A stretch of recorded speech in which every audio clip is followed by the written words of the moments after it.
देवउठनी एकादशी को हरि प्रबोधनी एकादशी या देव उठनी ग्यारस के नाम से भी जाना जाता है।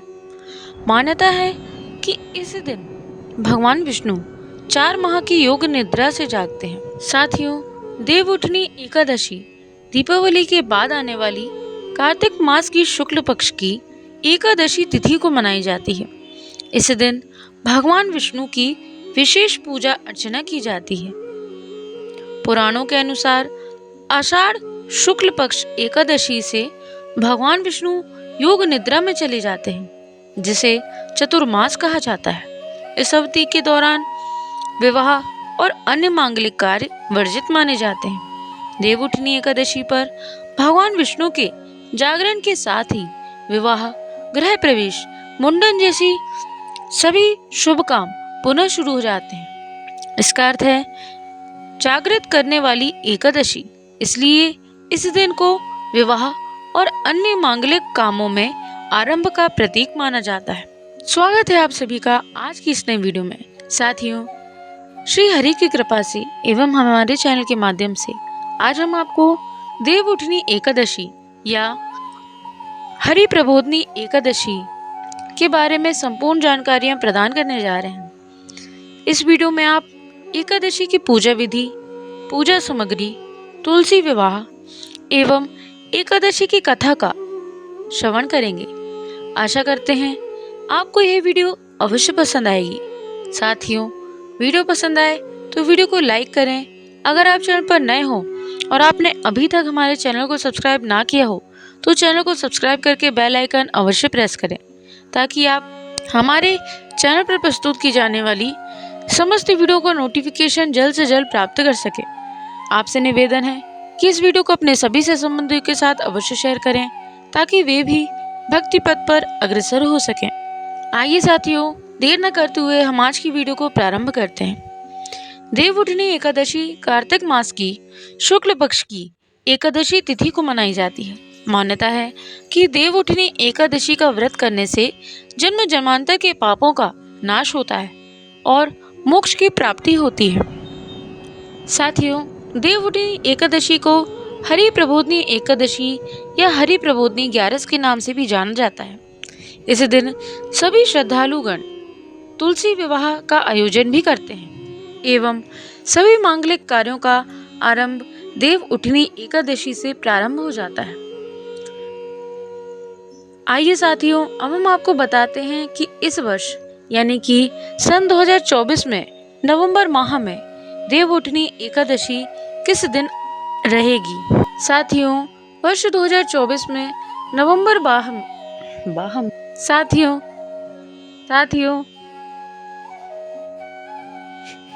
साथियों इस वर्ष एकादशी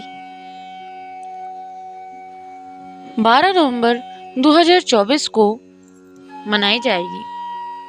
देवउठनी एकादशी के दिन व्रत और पूजा का शुभ मुहूर्त सूर्योदय से लेकर एकादशी तिथि की समाप्ति तक होता है। इस बार देवउठनी एकादशी का व्रत 12 नवंबर को है। ऐसे में उदय तिथि के अनुसार भक्त इस दिन उपवास रखकर पूजा अर्चना करेंगे। यह पर्व श्रद्धा और आस्था का प्रतीक है। पंचांग के अनुसार शाम 4:04 पर एकादशी तिथि का समापन होगा। साथियों, अब हम आपको तुलसी विवाह से संबंधित कुछ जानकारियां प्रदान करने जा रहे हैं। देवउठनी एकादशी के दिन तुलसी विवाह मनाया जाता है। देवउठनी एकादशी के दिन भगवान विष्णु 4 महीने की योग निद्रा से जागते हैं और इस दिन से ही चतुर्मास समाप्त हो जाता है।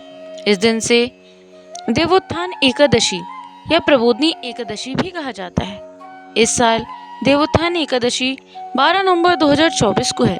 इस दिन वृंदा यानी तुलसी माता का विवाह भगवान विष्णु के विग्रह स्वरूप शालिग्राम से कराया जाता है।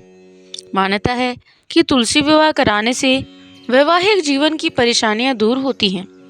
इस दिन भगवान श्री हरि और तुलसी माता की विधिवत पूजा करने का विधान है। आइए साथियों, अब हम जानते हैं 2024 में आने वाली तुलसी विवाह अर्थात देवउठनी एकादशी का शुभ मुहूर्त क्या होगा। एकादशी तिथि 11 नवंबर 2024 को शाम 6:46 पर प्रारंभ होगी और 12 नवंबर 2024 को शाम 4:04 पर समाप्त हो जाएगी। ऐसे में साथियों, उदय तिथि के अनुसार 12 नवंबर 2024 को देवउठनी एकादशी का पर्व मनाया जाएगा। आइए साथियों, अब हम जानते हैं तुलसी विवाह कैसे किया जाता है। सबसे पहले एक तुलसी का पौधा आंगन या पूजा घर के बीचों बीच रखें। तुलसी के गमले के ऊपर गन्ने के मंडप से सजाएं। माता तुलसी को सभी सुहाग की सामग्री अर्पित करें, जिसमें चुनरी, सिंदूर, मेहंदी, कुमकुम, महावर, मंगलसूत्र, बिछिया, पायल आदि सभी सम्मिलित होती हैं। भगवान शालिग्राम पर चावल नहीं चढ़ाए जाते हैं, उन्हें तिल अर्पित करें एवं भगवान शालिग्राम और माता तुलसी को वस्त्र अर्पित करें। भगवान शालिग्राम माता तुलसी को दूध में भीगी हल्दी लगाएं। इसके बाद भाजी, मूली, बेर और आंवला समेत अन्य पूजन सामग्री भोग अर्पित करें। साथियों, इसमें चतुर्मास में जो भी सामग्री आपने छोड़ी हो वह भी भगवान को अर्पित करके ग्रहण करें। तत्पश्चात तुलसी जी की परिक्रमा करें एवं सभी परिजनों में प्रसाद को वितरण करें। इस प्रकार से माता तुलसी और शालिग्राम प्रभु का विवाह संपन्न करावे। माता तुलसी को वृंदा नाम से भी जाना जाता है। माता तुलसी का घर में होना ही अनेकों पुण्यों का अर्जन कहलाता है। इससे प्रमुख दिन हमारे जीवन में कुछ हो ही नहीं सकता। अतः आप पूरी श्रद्धानुसार माता तुलसी और शालिग्राम महाप्रभु का विवाह अवश्य रचावे।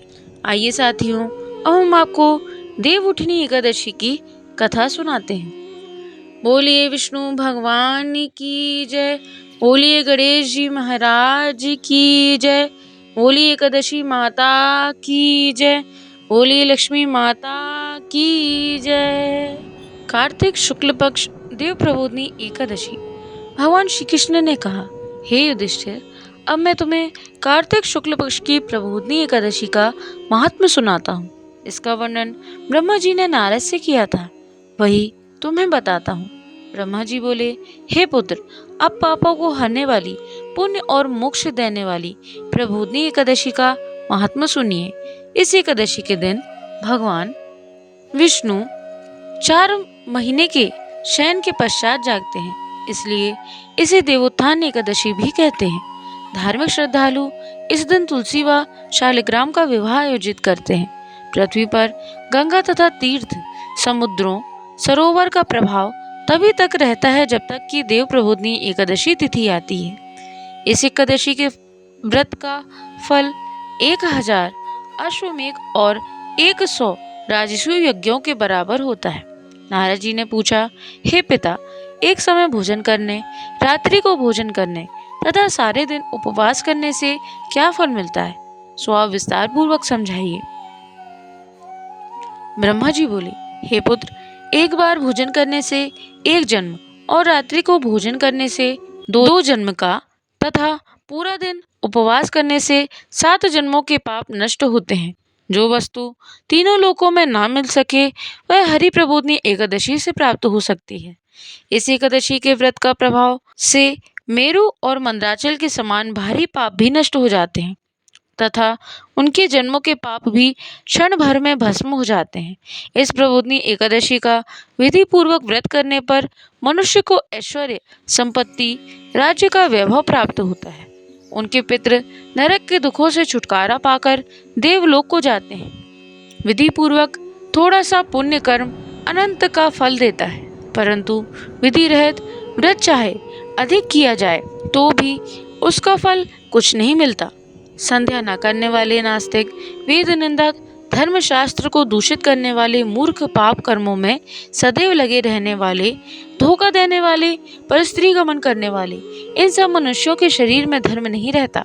जो विधवा अथवा सधवा ब्राह्मणी से भोग करते हैं वे अपने कुल सहित नष्ट हो जाते हैं। पर स्त्रीगामी के संतान नहीं होती और उसके पूर्व जन्म से संचित सब अच्छे कर्म नष्ट हो जाते हैं। जो गुरु और ब्राह्मणों से अहंकार युक्त बात करता है उसका पुण्य भी शीघ्र नष्ट हो जाता है और उसके धन संतान नहीं होती। भ्रष्टाचार करने वाला, चांडाली से भोग करने वाला, दुष्ट की सेवा करने वाला और जो नीच मनुष्य की सेवा करते हैं या संगति करते हैं, यह सब पाप हरि प्रबोधनी के व्रत से नष्ट हो जाते हैं। जो मनुष्य अपने मन में हरि प्रबोधनी एकादशी के व्रत को करने का संकल्प मात्र करते हैं, उनके 100 जन्मों के पाप नष्ट हो जाते हैं। और जो रात्रि जागरण करते हैं उनकी आने वाली 10,000 पीढ़ियां स्वर्ग में जाती हैं और वह नरक के दुखों से छूटकर विष्णु लोक को जाते हैं। ब्रह्म हत्या आदि महान पाप भी इस व्रत के प्रभाव से नष्ट हो जाते हैं। जो फल समस्त तीर्थों में स्नान करने, गौ, स्वर्ण और भूमि दान करने से होता है, वही फल प्रबोधनी एकादशी की रात्रि को जागरण से मिलता है। हे मुनि शार्दुल, इस संसार में उसी मनुष्य का जीवन सफल है जिसने हरि प्रबोधनी एकादशी का व्रत किया है। इस संसार में जितने भी तीर्थ हैं उन सबके स्नान दान आदि का फल इस व्रत से मिलता है। अतः और सब कर्मों को त्याग कर भगवान के प्रसन्नार्थ कार्तिक शुक्ला हरि प्रबोधनी का व्रत करना चाहिए। जो व्यक्ति इस एकादशी के व्रत को करता है वही ज्ञानी, तपस्वी तथा जितेंद्रिय है और उसी को भोग तथा मोक्ष प्राप्त होता है, क्योंकि यह विष्णु को अत्यंत प्रिय, मोक्ष के द्वार को बताने वाला तथा उसके तत्व का ज्ञान देने वाली है। इसका एक बार ही व्रत करने से मनुष्य मोक्ष का अधिकारी हो जाता है। मन, कर्म, वचन तीनों प्रकार के पाप इस रात्रि को केवल जागरण करने से नष्ट हो जाते हैं। हरि प्रबोधनी के दिन जो मनुष्य भगवान के प्रसन्नार्थ स्नान, दान, तप व यज्ञादि करते हैं वे अक्षय पुण्य प्राप्त करते हैं। हरि प्रबोधनी एकादशी के दिन व्रत करने से मनुष्य के बाल, यौवन और वृद्धावस्था में किए गए समस्त पाप नष्ट हो जाते हैं। इस एकादशी को रात्रि में जागरण का फल चंद्र सूर्य ग्रहण के समय स्नान करने से 1000 गुना होता है। अतः हे नारद, तुमको भी विधि पूर्वक यत्न के साथ इस व्रत को करना चाहिए। जो कार्तिक मास में धर्म परायण होकर अन्न नहीं खाता उन्हें चंद्रायण व्रत का फल प्राप्त होता है। कार्तिक मास में भगवान दानादि से इतने प्रसन्न नहीं होते जितने कि शास्त्रों की कथाओं के सुनने से होते हैं। कार्तिक मास में जो मनुष्य भगवान विष्णु की कथा का एक या आधा श्लोक भी पढ़ते हैं या सुनते हैं या सुनाते हैं, उन्हें गोदान का फल प्राप्त होता है। अतः अन्य सब कर्मों को छोड़कर कार्तिक मास में कथा पढ़नी या सुननी चाहिए। जो कल्याण के लिए कार्तिक मास में हरि कथा कहते हैं वे सारे कुटुंब का क्षण मात्र में उद्धार कर देते हैं। जो नियम पूर्वक हरि कथा सुनते हैं वे 1000 गोदान का फल पाते हैं। विष्णु के जागने के दिन जो भगवान की कथा सुनते हैं वे 7 दीपों समेत पृथ्वी के दान करने का फल पाते हैं। जो मनुष्य भगवान की कथा को सुनकर कथावाचक को अपनी सामर्थ्य के अनुसार दक्षिणा देते हैं उनको सनातन लोक मिलता है। ब्रह्मा जी की यह बात सुनकर नारद मुनि ने कहा, भगवान, एकादशी के व्रत की क्या विधि है? कैसा व्रत करने से क्या फल मिलता है? वह भी विस्तार पूर्वक समझाकर कहिए। ब्रह्मा जी बोले, हे नारद, ब्रह्म मुहूर्त में जब 2 घड़ी रात्रि रह जाए तब उठकर शौच आदि से निवृत्त होकर दंत धावन आदि करें। उसके बाद नदी, तालाब, कुआं, बावड़ी या घर में ही स्नान करें। फिर भगवान की पूजा करके कथा सुने और फिर व्रत का नियम ग्रहण करना चाहिए। उस समय भगवान से विनय करें, हे भगवान, आज निराहार रहकर मैं यह एकादशी का व्रत करूंगा तथा दूसरे दिन द्वादशी को भोजन करूंगा। आप मेरी रक्षा कीजिए। तत्पश्चात भक्ति भाव से व्रत करें तथा रात्रि में जागरण करके भगवान के आगे नृत्य, गीतादिक करना चाहिए। प्रबोधनी एकादशी के दिन लोभ को त्याग कर पुष्प, फल, अगरबत्ती, धूप आदि से भगवान का पूजन करना चाहिए। शंख के जल से भगवान को अर्घ्य दें। इसका फल समस्त तीर्थों से करोड़ गुना होता है। हे मुनि श्रेष्ठ, जो मनुष्य दिव्य अगस्त्य के पुष्पों से भगवान का पूजन करते हैं उनके आगे इंद्र भी हाथ जोड़ता है। तपस्या करके संतुष्ट होने पर हरि भगवान वह फल नहीं देते जो अगस्त्य के पुष्पों से अलंकृत करने से देते हैं। जो कार्तिक मास में बेलपत्र से भगवान की पूजा करते हैं वे मुक्ति को प्राप्त होते हैं। हे वत्स, कार्तिक मास में जो तुलसी और मंजरी से भगवान का पूजन करते हैं उनके पिछले अनेक जन्मों के पाप नष्ट हो जाते हैं।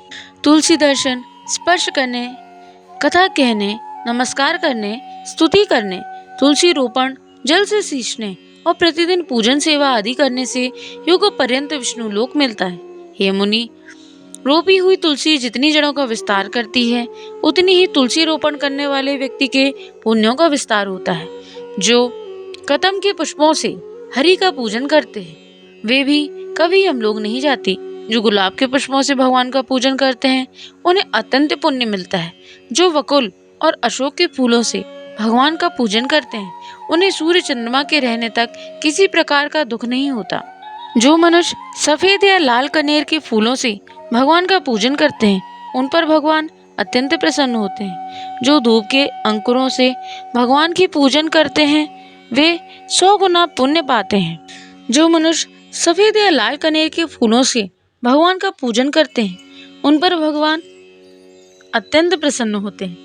जो शमी के पत्र से भगवान की पूजा करते हैं उनको यमराज से छुटकारा मिलता है। जो वर्षा ऋतु में भगवान का चंपा के फूलों से पूजन करते हैं उनको पुनर्जन्म से मुक्ति मिल जाती है। जो मनुष्य केतकी का पुष्प भगवान पर चढ़ाते हैं उनके करोड़ों जन्म के पाप नष्ट हो जाते हैं। जो पीले रक्त वर्ण के कमल के पुष्पों से भगवान का पूजन करते हैं उनको श्वेत दीप में स्थान मिलता है। इस प्रकार रात्रि को भगवान का पूजन कर प्रातः काल होने पर उठकर नदी पर जाएं और वहां स्नान, जप तथा प्रातः काल के कर्म करके घर पर आकर विधि पूर्वक भगवान केशव का पूजन करें। व्रत की समाप्ति पर विद्वान ब्राह्मणों को भोजन कराएं और दक्षिणा देकर क्षमा याचना करें। इसके पश्चात भोजन, गौ और दक्षिणा देकर गुरु का पूजन करें। ब्राह्मणों को दक्षिणा देवें और जो चीज व्रत के आरंभ में छोड़ने का निश्चय किया था वह ब्राह्मणों को दें। रात्रि में भोजन करने वाला मनुष्य ब्राह्मणों को भोजन कराए और स्वर्ण सहित बैल का दान करे। आंवले से स्नान करने वाले मनुष्य को दही और शहद का दान करना चाहिए। जो मनुष्य फलों को त्यागे वह फलदान करे। तेल छोड़ने वाला मनुष्य घृत और घृत छोड़ने पर दूध, अन्न छोड़ने पर चावल का दान किया जाता है। जो मनुष्य भूमि शयन का व्रत लेते हैं उनको शय्या दान तथा तुलसी सब सामग्री सहित देनी चाहिए। पत्ते पर भोजन करने वाले को स्वर्ण का पत्ता गृह सहित देना चाहिए। मौन व्रत धारण करने वाले को ब्राह्मण और ब्राह्मणी को घृत तथा मिठाई का भोजन कराना चाहिए। बाल रखने वाले को दर्पण, जूता छोड़ने वाले को एक जोड़ी जूता, नमक त्यागने वाले को शक्कर दान करनी चाहिए। मंदिर में दीपक जलाने वाले को तथा नियम लेने वाले को व्रत की समाप्ति पर ताम्र अथवा स्वर्ण के पत्र पर घृत और बत्ती रखकर विष्णु भक्त ब्राह्मण को दान देना चाहिए। एकांत व्रत में 8 कलश वस्त्र और स्वर्ण से अलंकृत करके दान करना चाहिए। यदि यह भी ना हो सके, इनके अभाव में ब्राह्मणों को सत्कार सब व्रतों की सिद्धि देने वाला कहा गया है। इस प्रकार ब्राह्मण को प्रणाम करके विदा करें। इसके पश्चात स्वयं भी भोजन करें। जिन वस्तुओं को चतुर्मास में छोड़ा हो उन वस्तुओं की समाप्ति करें अर्थात ग्रहण करने लग जाएं।